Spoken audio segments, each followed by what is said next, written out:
اعوذ باللہ من الشیطان الرجیم بسم اللہ الرحمن الرحیم واستعینوا بالصبر والصلاۃ وانہا لکبیرۃ الا علی الخاشعین الذین یظنون انہم ملاقو ربہم وانہم الیہ راجعون۔ ڈیئر ویورس، السلام علیکم ورحمۃ اللہ وبرکاتہ۔ میں doctor Sifatullah Khan Marwat, associate professor university of Malakand, تبلیغ القرآن کے سلسلے میں آپ سے مخاطب ہوں۔ ابھی میں نے سورہ بقرہ کی آیت نمبر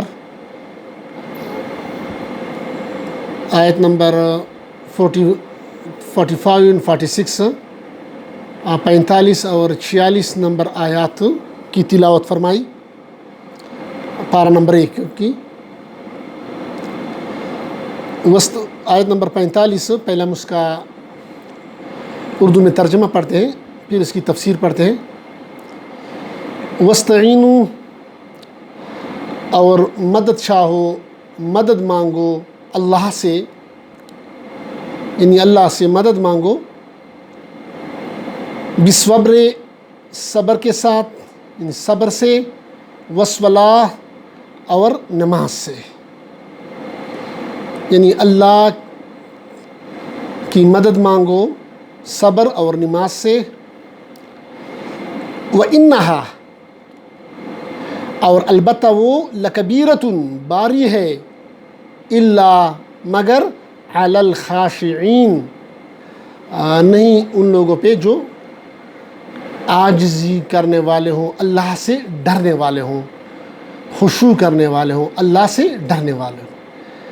یعنی مفہوم اس کا یہ ہوا کہ اللہ سے مدد مانگو صبر اور نماز کے ذریعے، اور یہ دونوں چیزیں صبر اور صلاح اگرچہ یہ باری ہے مگر ان لوگوں پہ نہیں ہے جو کہ اللہ سے ڈرنے والے ہوں، جو کہ اللہ سے ڈرتے ہوں۔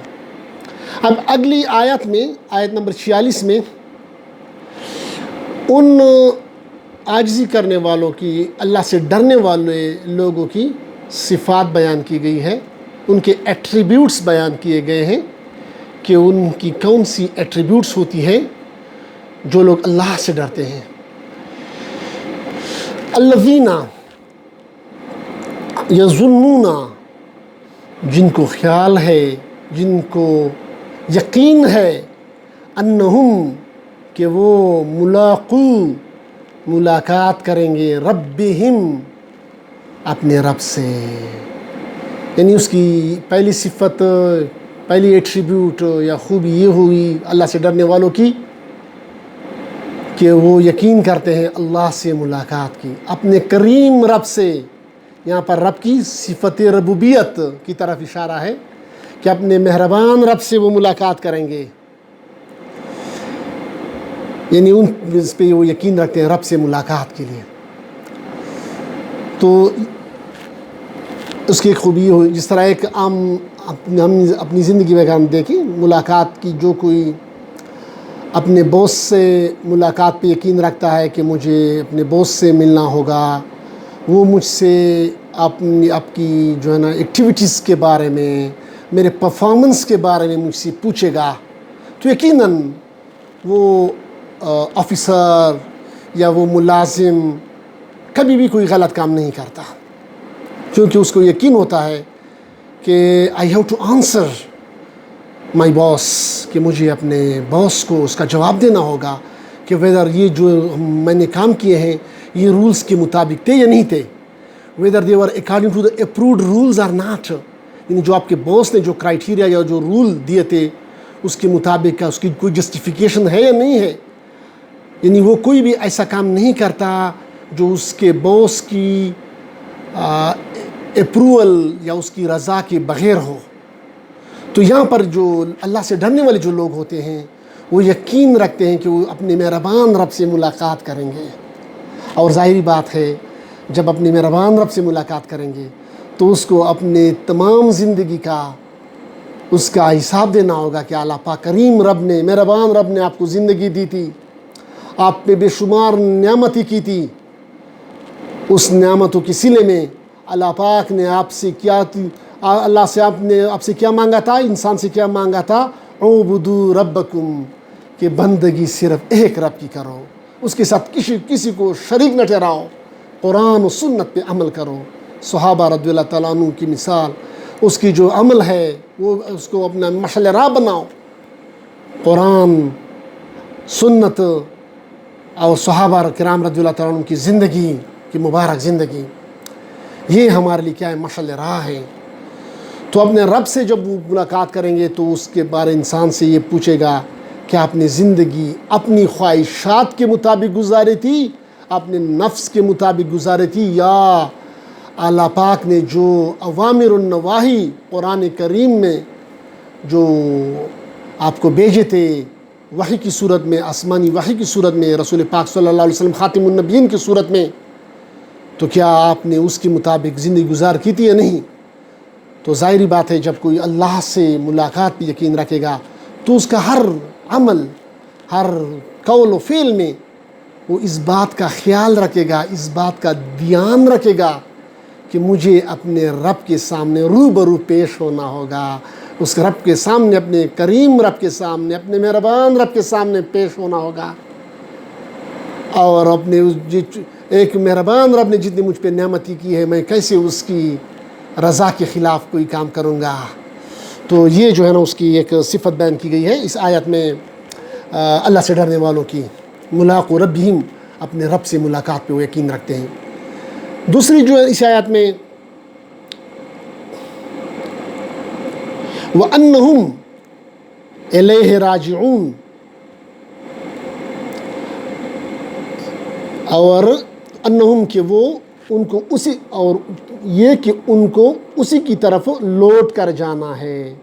راجعون دوسری جو ہے نا صفت اس کی اللہ کی طرف لوٹ کر جانا ہے، یعنی فکر آخرت، اس کو ہر وقت آخرت کی فکر ہوتی ہے، یعنی وہ دنیا میں رہتے ہوئے بھی آخرت، اس کی نظر آخرت پہ ہوتی ہے، اس کا جو بھی کام ہوتا ہے اس کا مقصد یہ نہ ہو کہ اسے عارضی طور پر دنیاوی فائدہ اٹھا لیا جائے، چاہے وہ جائز طریقے سے ہو یا ناجائز طریقے سے، نہیں، بلکہ اس کا جو آبجیکٹو ہوتی ہے، نصب العین ہوتی ہے، اس کی یہ نصب العین، اس کی نگاہ اپنی منزل پہ ہوتی ہے، اور وہ منزل آخرت ہے۔ تو آخرت میں صرف وہی کام آئے گا، صرف آپ کا عمل ہی کام آئے گا۔ اگر آپ کا عمل توحید اور قرآن و سنت کے مطابق ہوگا تو آخرت میں کام آئے گا، باقی مال و دولت، مال و متاع، وہ آپ کے کسی کام بھی نہیں آئے گا آخرت میں۔ تو یہاں پر جو ہے نا اس کی دوسری جو ہے نا صفت بیان کی گئی ہے کہ وہ فکر آخرت والے لوگ ہوتے ہیں۔ اب آتے ہیں تفسیر کی طرف۔ مختلف تفاسیر نے اس پہ ذکر کیا ہے، مثلا تفسیر جواہر القرآن شیخ حضرت مولانا شیخ غلام اللہ خان رحمۃ اللہ علیہ، وہ اپنی تفسیر میں لکھتے ہیں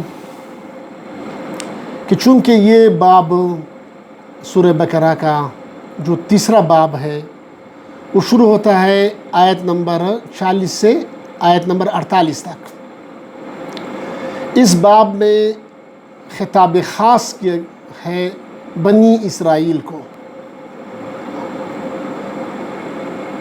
جبکہ اس سے پہلے باب میں، باب نمبر 2 میں جو 21 سے 39 تھی، اس میں خطاب عام تھی، اعبدوا ربکم، یعنی مسئلہ توحید کی دعوت دی گئی تھی تمام انسانوں کو۔ اب اس باب نمبر 3 میں، باب سوم میں خطاب خاص ہے بنی اسرائیل کو، چونکہ اس وقت نبی پاک صلی اللہ علیہ وسلم نے جب مدینہ منورہ میں کو ہجرت فرمائی تو یہ